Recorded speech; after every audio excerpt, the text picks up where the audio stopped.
like it's more racist than white folks. Oh, preacher, no, you didn't say that. Yes, I did. Yes, I did.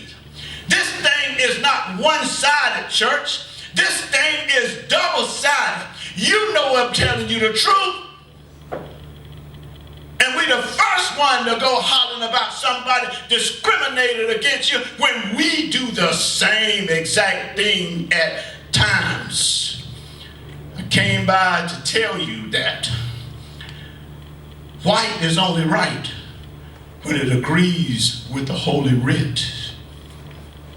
What I found out in examining this whole passage is you don't know really who you are.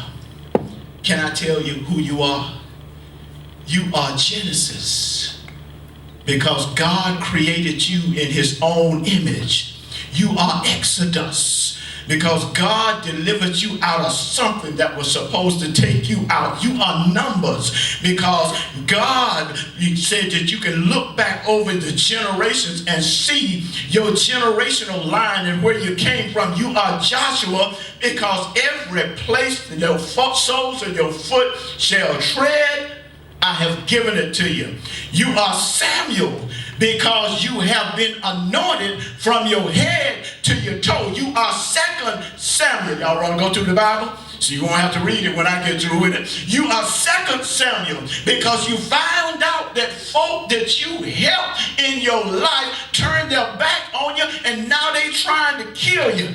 Can I go on? You are Nehemiah, because you are building something. You don't know why. You don't know what it's going to end up looking like. But God, we talked about it last week.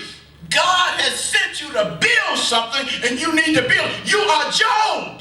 You lost some stuff. Yes, you did. But God said, I'm going to give you double for your trouble. Can I say that again? God says, I'm going to give you double for your trouble. You are sons, because you will bless the Lord at all times, and his praises shall continue to be in your mouth. You are Ecclesiastes, because there is a time and a place for everything. The Bible tells us that you will reap what you sow. You are Song of Solomon, because everybody deserves to be loved.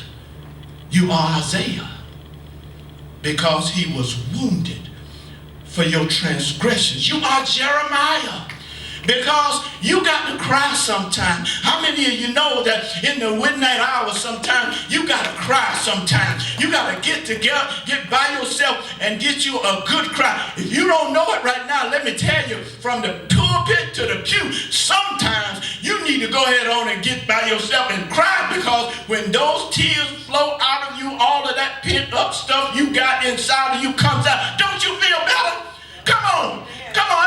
Do I have to honest focus? Don't you feel better? Have you ever cried by yourself about a situation and cried to the Lord, and when you finish crying, those tears washed away some of the troubles that you had?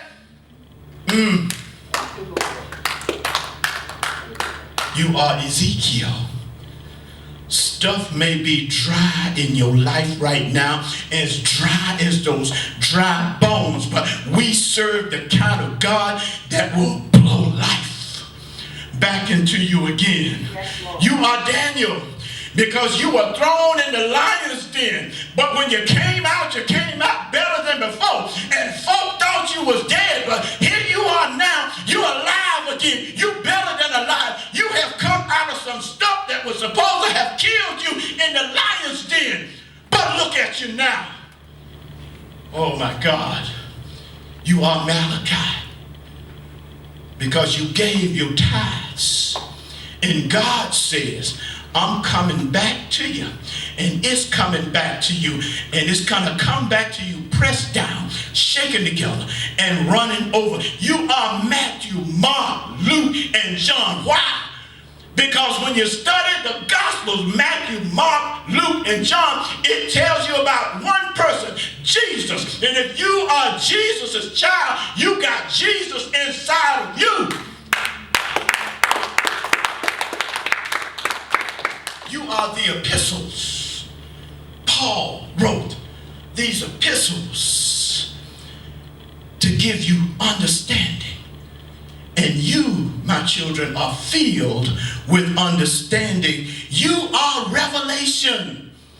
That means that there's a vision for your life. God says, write the vision and make it plain. I got a vision for your life. You are revelation, because God says, if you can't be for me, I can't be for you.